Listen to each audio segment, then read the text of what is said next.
Hello and welcome into this Wednesday, July 23rd edition of the League Winners Fantasy Show. I'm your host, Dalton Salings, and today we will be diving into the NFC East.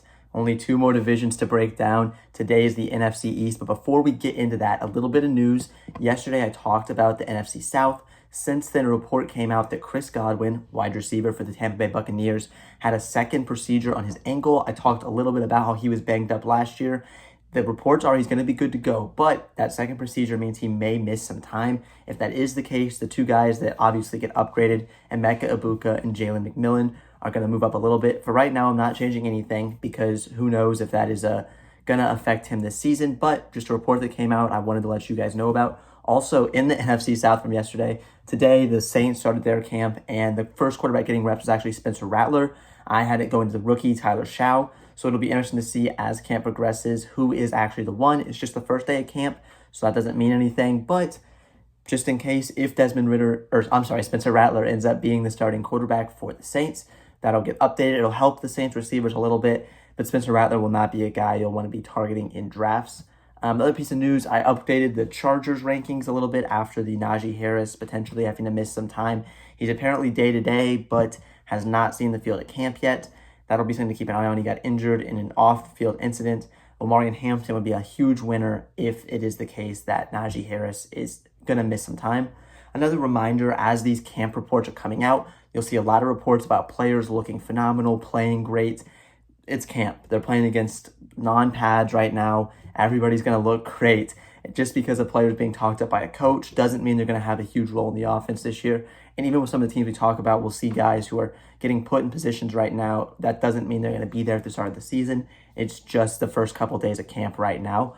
With that being said, I'm going to go ahead and dive into the Eagles. The reason I bring that up is because reports are already coming out that A.J. Dillon, the running back who's brought over from Green Bay, is seeing first-team reps over Will Shipley. We'll see if that holds, but I have him projected actually to see more reps than Will Shipley this year.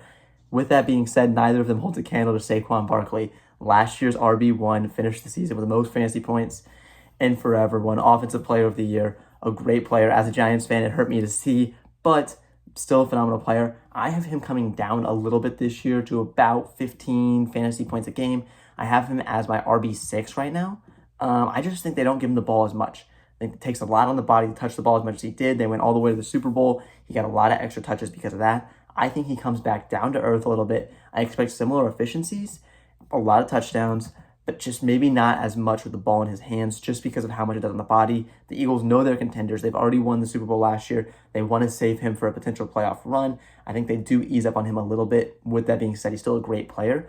People are going to have conversations about him being the first running back drafted. I will not be taking him there. If he, for whatever reason, ends up sliding in a draft, I'll absolutely pounce on him, but I am not interested in him as the RB1 just because I do think they kind of tone it back a little bit. Also, this offseason, teams proposed a ban of the tush push, the Jalen Hurts guaranteed touchdown play. It was denied. The tush push remains, which means I expect Jalen Hurts to get another 12 rushing touchdowns this year.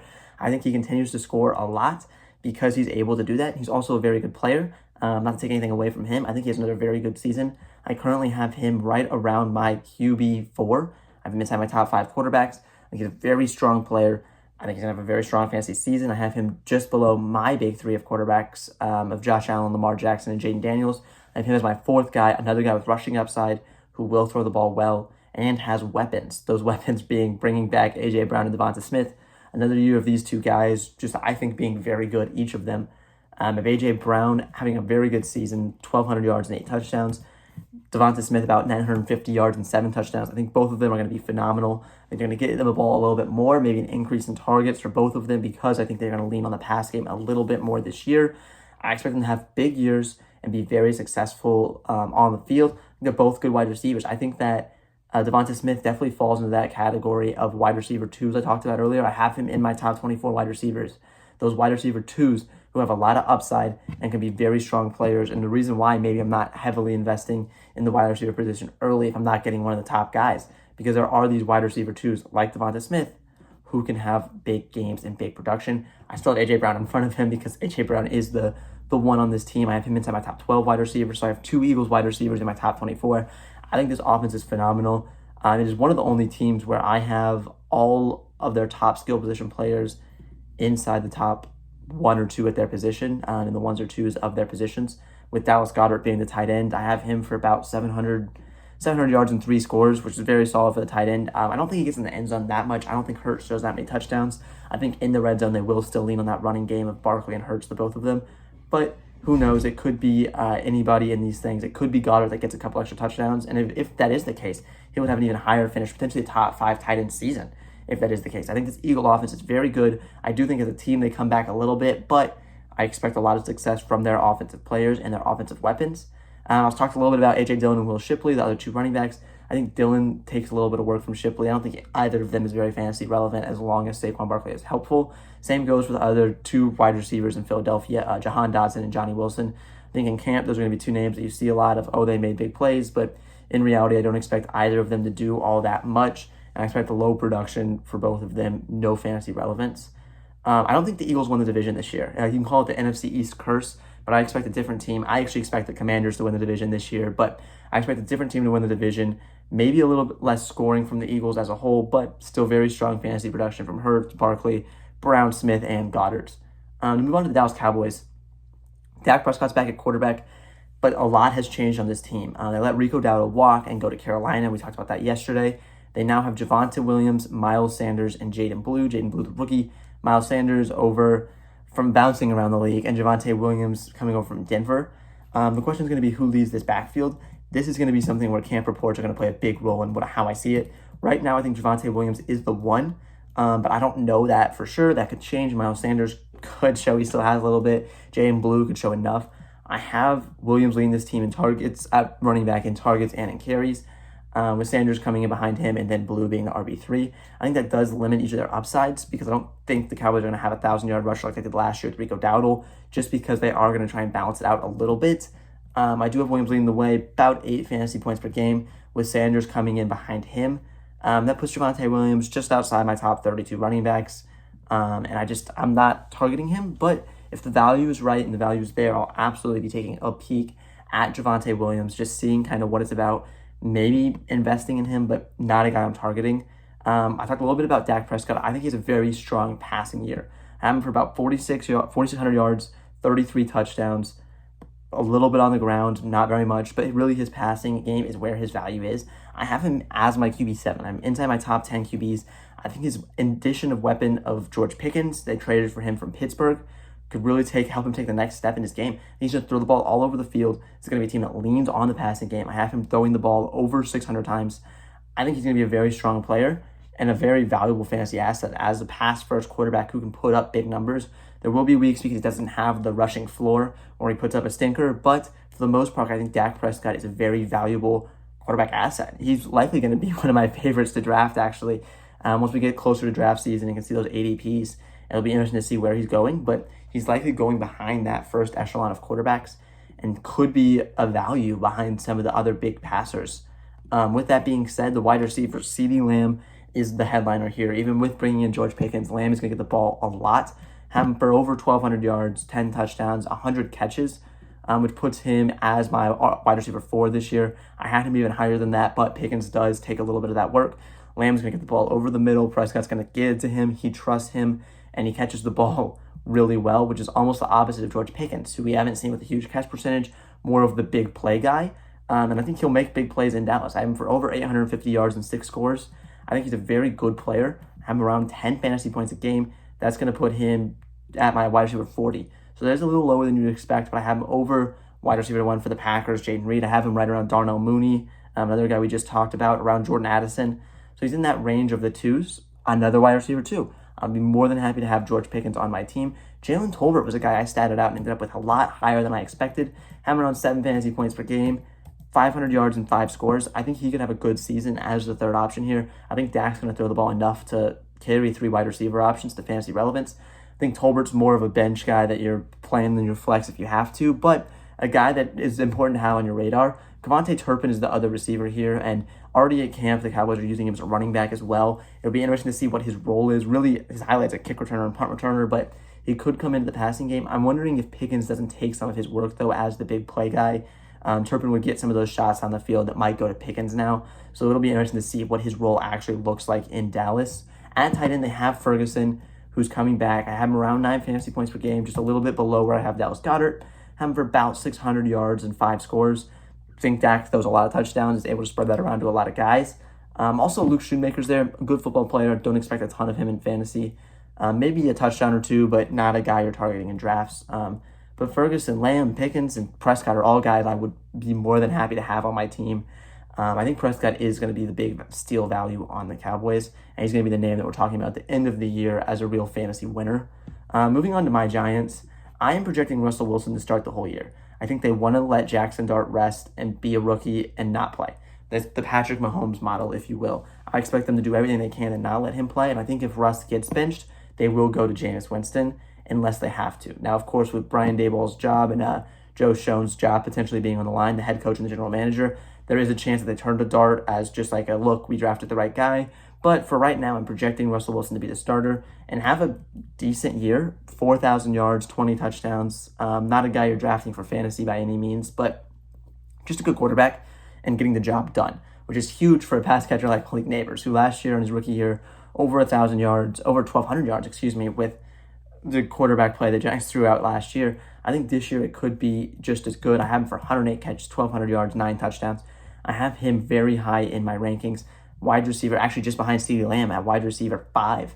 I think he's a very good player. I expect him to have a very good season, and with the increased quarterback play, be able to take that step. A couple guys who could be big winners if Russell Wilson is starting the whole year is Darius Slayton and Jalen Hyatt. Those are two big play guys, more deep shots. Russell Wilson is not afraid to take those shots. I think Hyatt gets actually his career high in targets this year, which, mind you, I only have him for 30 targets, but that would be a career high.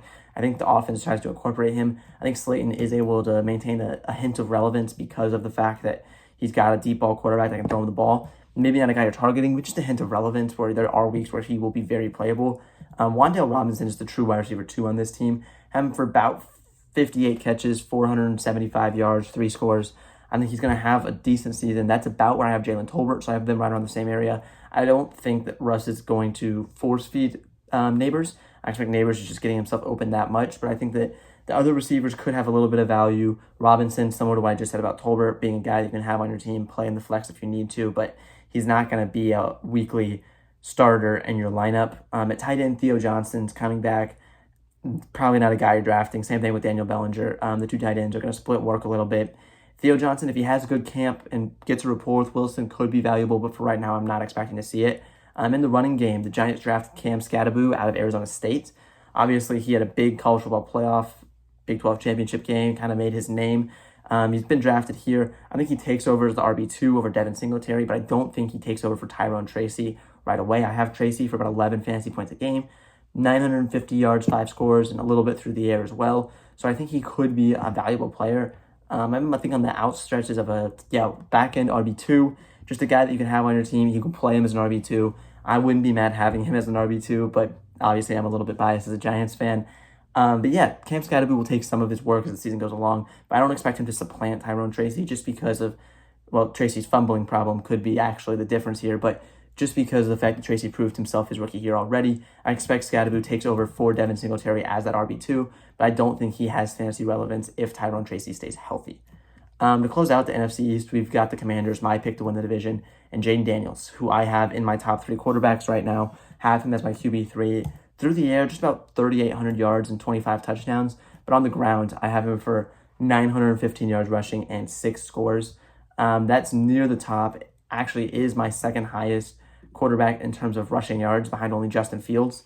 I expect him to get it done with his legs, get it done through the air. New addition of Deebo Samuel this year in the passing game. I will say Terry McLaurin is currently not at camp, holding out because of a contract dispute. I expect the Commanders to get that sorted out relatively quickly, and he will be there to play. But for right now, the addition of Deebo Samuel, I believe, helps Jaden Daniels. I think Daniels will be able to get Terry McLaurin the ball first as the wide receiver 1, but Deebo Samuel is a wide receiver 2 who could be doing some good things. I have Noah Brown as wide receiver 3 there, and then Luke McCaffrey as the 4. Noah Brown and Luke McCaffrey are not guys I'm looking at, but I think Deebo and Terry could both be fantasy relevant. I have Terry inside and my wide receiver 2 range. I have Deebo a little bit farther down. I'm not the biggest Deebo Samuel fan at this stage of his career, but I have him in front of a lot of the rookie wide receivers, the Luther Burdens, the Matthew Golins, as well as right around the Keon Colemans and Ricky Pearsalls of the league. Ricky Pearsall we'll get to in the NFC West video, but I think Deebo could have a good season. If he adds a little bit on the ground, that would be nice as well. I think he could be in for a decent season. I think he could probably end up around a little over 8.5 fantasy points a game in the PPR format. Not what we're used to with Debo, but at this stage in his career, I think you're absolutely taking that. On the ground, we have Brian Robinson Jr. I think he is the firm one on this team still. I think he'll lead it by about 100 carries. Probably won't get as many targets as Austin Eckler still, but I think he actually does gain a little bit on Austin Eckler through the air this year. And for about 890 yards and 7 touchdowns on the ground, as well as another 25 catches and 200 yards through the air. Just a nice little season for him. I think that does set him up well to be an RB2. I have him in that RB2 range as well, the back end near Tyrone Tracy. I think that's where he's going to end up. And Eckler is one of the RB2s I would be comfortable taking because I think he gets probably over 35 catches this year, and that gives him a little bit of floor as on the second running back on his team. I'm sorry, not an RB2 in fantasy, but as the second running back on his team, he can still provide some value. I think that's very important. I think he could do that for you. There's not a lot of running back twos that can do that. I expect him to be one of them. At tight end, last year I was very high on Ben Sinnott. This year I am not doubling down, but I think he can do a little bit. Zach Ertz is still the tight end one on this team. I'm for about 6.5 fantasy points a game, 470 yards and 3 scores. I think a lot of the work from Daniels goes to the receivers this year and to the running backs. I think the tight ends are the third position group in terms of the passing game here. But Ertz would be the guy that leads it. Not a guy I'm targeting, but he could be a tight end too this year. But just not a guy I'm targeting because Ben Sinnott could come take his work, because Debo's there, because the running backs are there. He's not a guy I'm looking for. But he is there, and he is an option if you are a believer in Jaden Daniels and you want to get a little more of this offense. Zach Ertz is definitely an option for you. That concludes the NFC East, which means we only have one division left before we get into the positional rankings a little bit. I know I've shared them as I've gone, but rankings are updating. I've updated the Patriots and Chargers yesterday, just trying to update them as training camp and reports come out. A lot of guys are showing up right now on the PUP or on the NFI list, non-football injury list. Those guys are still eligible to come back in training camp and play. So until we get further reports if they'll miss regular season time, I'm not adjusting my rankings. That'll be a big deal next time in the 49ers video with a couple of their wide receivers. Just remember that is a thing. And remember also that the rankings are what I think is going to happen, not what's a guarantee that's going to happen. Always a good reminder that you need to draft off of what you believe, not what off of someone is telling you. Thank you very much for tuning in and hope to see you next time.